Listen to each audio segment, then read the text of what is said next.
নমস্কার, আপনাদের প্রত্যেককে ইংলিশ টিউশনে সুস্বাগত। A fish out of water, এই ইডিয়মটার বাংলা অর্থ হল অস্বস্তিকর অবস্থা, অর্থাৎ আউট অফ ওয়ানস এলিমেন্ট। আচ্ছা, a fish out of water এই জিনিসটা বলতে কি বোঝায়?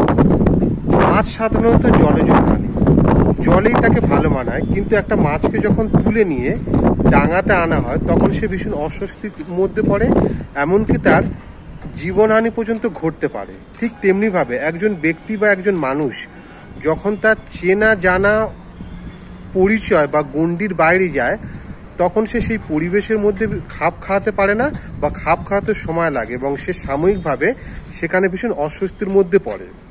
এটাই হলো এ ফিশ আউট অফ ওয়াটার। এর একটা উদাহরণ হলো, নতুন পরিবেশে আমি ভীষণ অস্বস্তির মধ্যে পড়েছিলাম। I feel like a fish out of water in the new place. Thank you.